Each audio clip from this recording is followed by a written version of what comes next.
I'm Dadabian by nationality because I'm not in Somalia, neither in Kenya.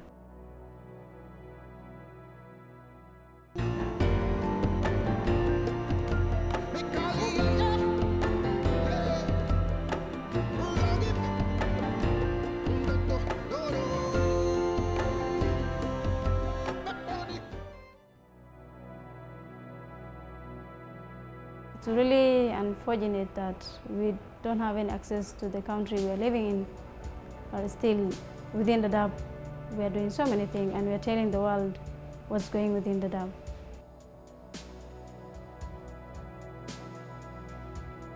Well, I'm Brown Ki Abdullahi from Dadaab.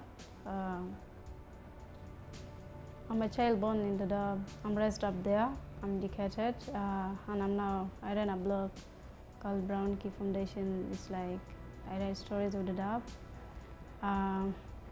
If I say one or two or three about the stories I wrote from Dadaab, it's early marriage, culture education, and FGM. That's mostly the story I write, and other SGBV cases that happens in Dadaab that I just felt sharing with the world what's going on in Dadaab, because there are many people who heard about Dadaab but they've never been to Dadaab. Refugees, they can do many things if they're being given the opportunity, because there are very many youth who are stuck in Dadaab that they cannot go beyond Dadaab because they see that they're in a prison, and in fact it's a prison, it's an open prison, because you cannot have an access of reaching even to Garissa, to Nairobi or anywhere else so that you can interact and see other friends. But I don't belong any nationality because I'm child born in Dadaab. I call myself as a Dadabian because I don't have a Kenyan nationality, neither Somali by nationality, because I just found myself in Dadaab. I'm raised in Dadaab. UNHCR was the one who was taking care of me, who was giving me all the service I needed. That's why I say I'm Dadabian by nationality, because I'm not in Somalia, neither in Kenya. There were many cases I solved, like FGM. It's going in Dadaab, though it's not public, it's going in a hidden way.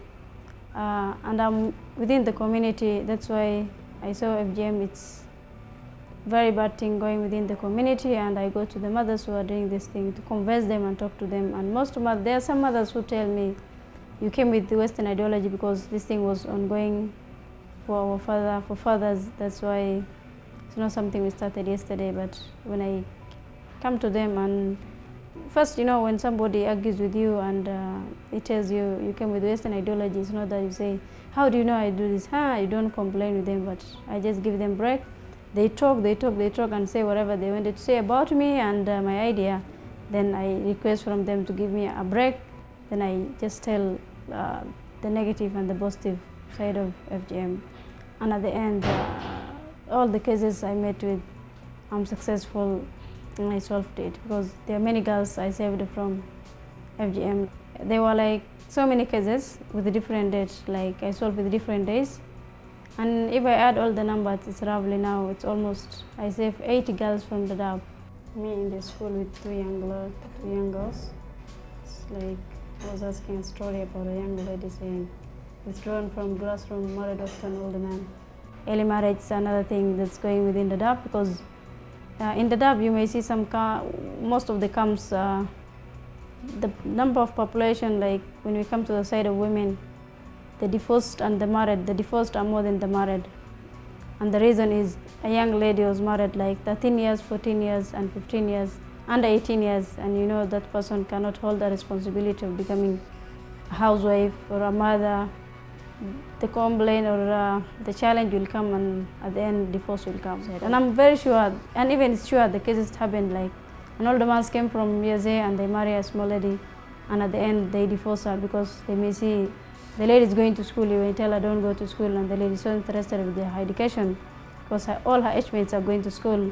That's why she'll say I'll go to school, and you'll tell her, no, your wife, you're supposed to stay at the family, or you are supposed to stay at home, because the Somali culture is not allowed a woman when she's married to go for education or to do any other thing. But there was a problem what you're saying, if you educate one lady, you educate the whole nation.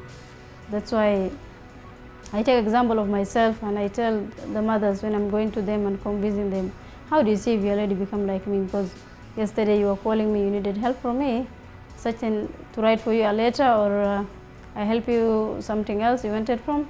What of if your lady was like me, you couldn't look at me? Some others, they just see something from there and they took two girls to school. The number I took to school, it's now 102 girls to school. Really, I'm very proud of what I'm doing. It's like I give self-courage for myself and I see what I did. It's like if I take one lady to school, it's like I took the whole nation to school. My blogs now almost, people visiting my blog is probably 1 million. People are reading my stories.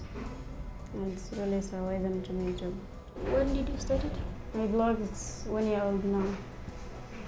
In the dub, when you're going to blog, it's quite challenging. Like you don't have the internet access. In my blog, if you see, there are many stories, but it's not the way I wanted, because I wanted my blog to have many stories. Like if I can get that internet access, I could update so many stories. My blog, there is no any community or any agents that fund me or support me, but my family, they don't support me financially because we are in refugee, we are not good in financial setup, but they help me, the courage and all that.